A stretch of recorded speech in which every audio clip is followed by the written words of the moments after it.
It is the question that literally hundreds of thousands of you have asked for the first time in just the last 10 days. Can the sun really micronova? Perhaps your question was merely, what is a micronova? It's not a supernova, it's not even really a nova, as it is like the little sister of the nova, one that can affect the entire world, but not completely destroy it. In this way, it offers the one thing that all impactor hypotheses cannot, a way for the cycle to happen again and again and again. And it turns out that the sun satisfies the impactor hypothesis as well, and potentially been a bit more beneath our noses than we realized. Now let's begin with the what. What would this type of event be? Well, variable stars are already well known, mostly changing in photon emission and luminosity, but with noticeable effects often seen rippling out in succession. But there are also the repeating particle blasters, the 10 known recurrent nova of the Milky Way. These are exactly what they sound like. Astronomers have witnessed multiple nova from the same star. Not supernova, which destroy what was there, but a smaller nova, still tremendously powerful, such that an Earth around it would have been obliterated. But alas, in that sweet spot where the star can boom again, and in some cases again and again and again. Now, in all of these cases, it is thought that a sun-like star has a close orbiting binary, much smaller than it, which feeds material down, accumulating in the atmosphere of it, and triggering an explosive shell release. It is notable that while some or all may be binaries, none of the purported binary stars have ever been imaged at those regions, and in fact, solitary stars will encounter dust and gas and asteroids and comets and accumulate the same material over time. The single most important thing to know right now is there is almost no serious astronomer alive who would claim this list is complete.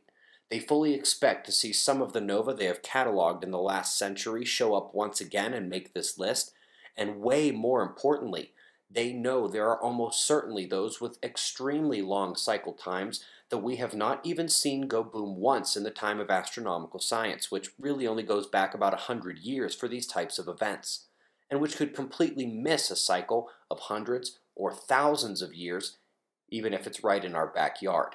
This evidence of seemingly impossible and unimaginable scenarios on our star is complex, but unnerving in how convincing it can be. There is no shortcut here, so let's begin with our 2014 interview with Robert Schoch, the famous Yale-trained geologist and a professor at Boston for 30 years, who takes us from Egypt to a solar disaster unlike anything we've ever seen. We are here with Robert Schoch. The traditional Egyptologists consider the Great Sphinx 2500 BC, to date from 2500 BC approximately, and weathering on the body of the Sphinx in particular did not match the 2500 BC date. What I mean by that is that the body of the Sphinx is carved down into the bedrock. Only the head stands above the general level of the plateau, and I'll say now the head is recarved, so it's not the original head on the Great Sphinx. The body is what you have to look at, and the walls of what are known as the Sphinx enclosure, these are heavily weathered by rain. You can see that in the way the layers have sort of what I call rolling or undulating profile. They have deep vertical fissures. So this suggested to me almost immediately on my first trip that there was something amiss here, that there was something earlier than the Great Sphinx as we see it now with a human head and a lion body, and that in fact, based on the level of weathering, based on the climatic regime, had to go back at least a few thousand years. The Egyptologists in particular, they were livid. They were absolutely livid. The archaeologists were livid. They told me that this was absolutely impossible. They said that civilization didn't go back that far. Civilization only went back about 5, maybe 6,000 years at the most. People were hunter-gatherers. They couldn't build stone sculptures. They couldn't build monumental structures, that I must be crazy, that I was a pseudoscientist. I mean, they were really calling me nasty names. I'm now happy pushing the origins of the Sphinx back to even 10,000 or so BC, the very end of the last ice age. And This ties in also with what I believe was happening at the end of the last ice age, which included torrential rains, very different climate than we have now. And I believe that the evidence we have is indicating that we had civilization, what I call high civilization, back at the end of the last ice age, all of which was devastated by major solar outbursts, what I call earlier cycle of civilization. The best dating, I'm convinced, is about 9700 BC. At that point, it suddenly gets incredibly warm, very, very warm, and based on ice cores in particular from Greenland, also looking at various sediment cores and other data, including even some lunar data that was collected, we have a very sudden warming snap just about 9700 BC at the best calibration. And this happened so quickly that based on ice cores, it was within 1 to 3 years. The thing is, we can't resolve it any better than that. It could have literally been within a couple of weeks or even overnight, which is essentially off the scale, if you would. And when you look at isotope data for solar activity and various proxies for solar activity that you find, again, sediment cores and ice cores, I believe what we had at 9700 BC is an incredible solar outburst, the Carrington event by orders of magnitude greater. This is based on isotope evidence from Greenland ice cores. Shows that the sun was very active, very unstable at that time, underwent these major solar outbursts, and this would have the effect of warming the climate dramatically, virtually overnight, virtually instantaneously. This is something that was predicted by Thomas Gold, or hypothesized by Thomas Gold, as early as the 1960s. He was an award-winning astronomer at Cornell University, but people say, oh, you've gone off the deep end when you're talking about something like that happening. But he, as other astrophysicists have pointed out, our sun is a star. It's not the same all the time geologically, if I could put it that way. But I wanted to mention, too, that there's other evidence for this. When you start looking at the archaeological record, I believe that a lot of things fall into place when you start thinking in terms of a major solar outburst bringing down these early civilizations, these what I'll call late Ice Age civilizations. I do want to mention, I'm sure a lot of your listeners are familiar with Anthony Perrott and his work, Dr. Perrott and his the plasma physicist. And he has done, of course, a lot of work looking at petroglyphs in particular, ancient petroglyphs, and has independent from my work, hypothesized or suggested that these ancient petroglyphs are drawings, effectively, of plasma configurations in the sky during a major solar outburst in antiquity, as he calls it, deep antiquity. I believe this corresponds with the solar outburst I'm talking about. Vitrification is something that has been found in the archaeological record, which is very mysterious in the sense of how do you explain it? What it is surface melting and recongealing, I'll call it that way, refreezing of rock surfaces. This is known throughout parts of Europe and getting into Turkey and Syria. This gets back to something that Thomas Gould was talking about and hypothesized in the 60s, that during a major solar outburst, you would have in certain areas, sort of like a tornado, not everywhere, but certain areas, huge, we could think of as huge thunderbolts or lightning bolts actually hitting the surface. And I believe we found it. You also find that in parts of the Sahara, for instance.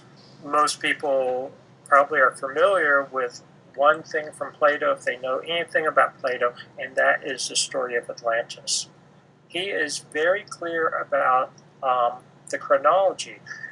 And when you turn that into our modern chronology, he basically dates the fall of Atlantis, he dates it to about 9600 BC, which to me it's probably beyond coincidental that this, in fact, is the modern dating of the end of the last ice age.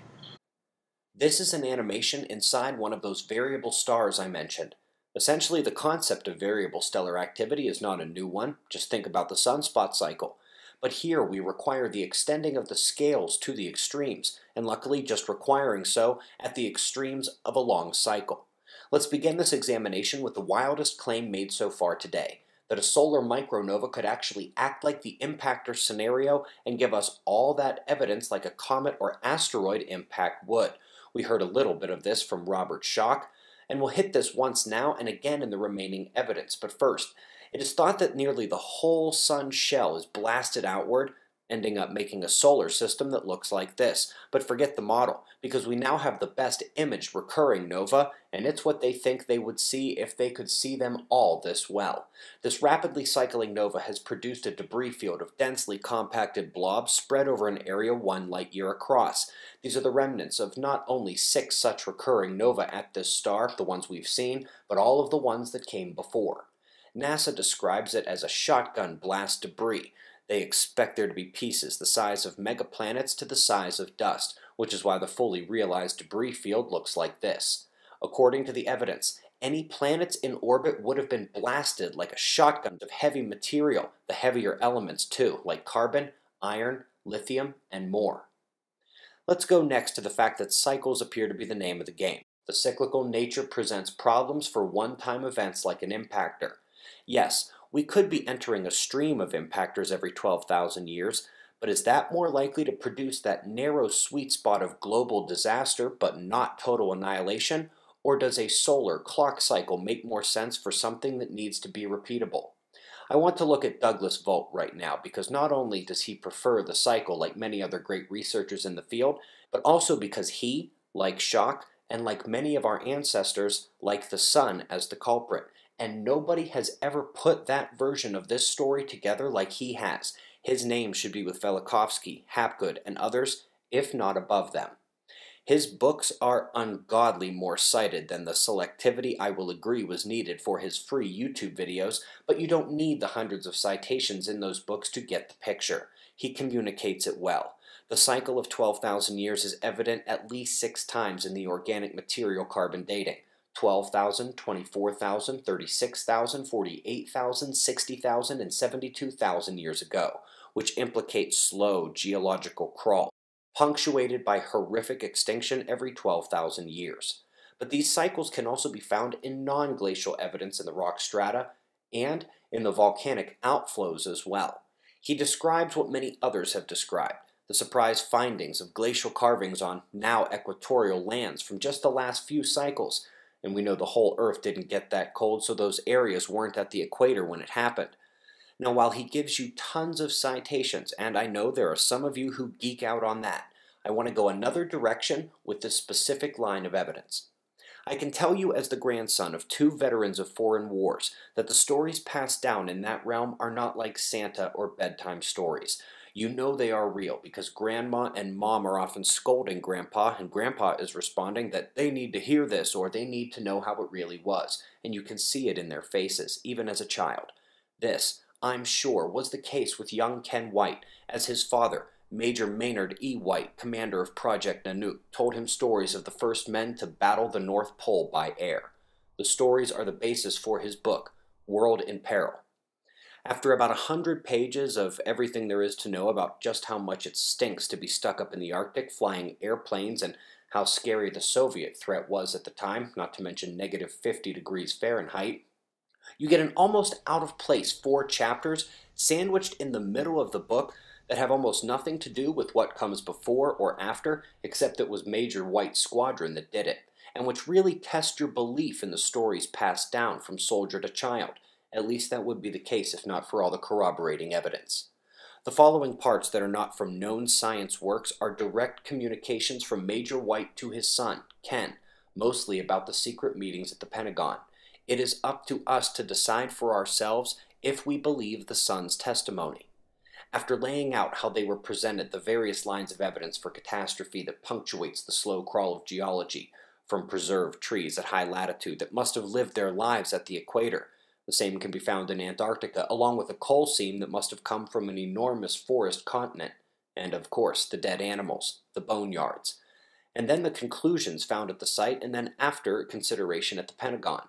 They initially believed they had actually found evidence of 9 cycles of catastrophe. One important note was the recognition of what may have happened to science since the late 1940s, which is the confusion caused by the movement and contamination of the rocks used to date and navigate the ancient world from millennia in the future. Interesting to see that what proponents of catastrophe said had happened was expressly mentioned as a possibility for scientists at the Pentagon. More on that in a moment. The Major quickly learned that this was not strictly a military operation. The Rand Corporation's involvement became predominant almost immediately at the Pentagon, and they performed thousands of experiments with the same thing happening every time. The North Pole would slowly meander around the Arctic Circle and then begin to trace towards the pole, speeding up, faster, and then catch a hairpin turn around the geographic pole and come back down. This is crucial because they say the mantle and core have never ever shifted their rotational axis. It is just the thin crust that can be torqued. And this is due to the magnetization of the crust, which is full of metal, crystal, and polar molecules known as water, which will seek to take that bent horseshoe-like magnet and straighten it out through a crustal displacement. Their analysis revealed 4 of the 9 layers to be doubles, and the Pentagon confidently nailed down 5 cycles of catastrophe. They fell 12,000 years apart. Now, adding to the possible confusion that geologists faced, we mentioned it a few minutes ago, the discussions at the Pentagon on whether to tell the public really illuminate how the process eventually became a highly controlled, limited hangout aimed at testing the waters of the public. As we saw in Part 1, this is really how they decided on secrecy and potentially drove the public version of the story from Hapgood in a direction that could be easily debunked. Don't forget, he came from the CIA first. Now, while they pegged the crust displacement to a magnetic pole flip in the late 40s, they never took it any further, and it would be a decade until the sun scared them in the late 50s, and NASA was created 3 months later. This is where Vogt comes in, and the others today and in the past who have pointed to the sun. Major White did not have that tool in the toolbox, neither did the Pentagon or the stories they had to tell his son. There are 2 lines of evidence here that are critical: the mystery of the sun and the evidence of its recurring micronova. Why does the sun have an 11-year cycle of sunspot and solar flare activity, and an 88-year Gliesberg cycle? Well, their best guesses have produced what's known as the dynamo model, but advanced viewers of this channel know that even parts of this are a somehow the sun does it explanation. In truth, it is fairly difficult to understand how a thermonuclear engine at the core results in those cycles, especially when the greater grand cycle of activity projects even longer timelines. Our work on the sun and earthquakes indicates their magnetic fields can affect terrestrial seismicity, and that is difficult to reconcile with this nuclear engine driving it all. And perhaps the most interesting is the near-perfect sphere shape, the most perfect sphere in the known cosmos, which seems impossible due to the same forces that bulge out every other known sphere in the cosmos. These things implicate that the sun might be some sort of clock, that it has a deep electromagnetic connection to the planet Earth, and that it is not following the rules of science we would traditionally prescribe to it. If the sun is on a 12,000-year micronova cycle, there would be no modern observations.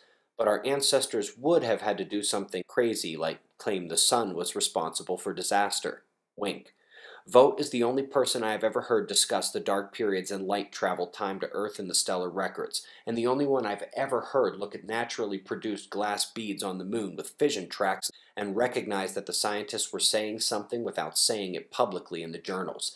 It was this revelation that these came from the micronova. They are the exploded shell, combined with the shotgun blast we see at other recurring micronova systems, leads one to believe that at one time, or maybe many times in the cycle, including at the end of the Younger Dryas, a larger chunk of the blasted micronova shell hit the Earth as an impactor. It would not even have to do so, since its energetic state would produce arc discharges that can only create craters with high iron content at the base due to the magnetic aspect of the event. If it discharges, the impactor theory is satisfied. These recreations of craters and burn scars are from the Yelverton Plasma Laboratory. In the next episode, we'll have Douglas Vogt here to describe the evidence and finer detail of the solar micronova scenario, including why he thinks Earth has less than 3 decades left until the next one. Eyes open, no fear. Be safe, everyone.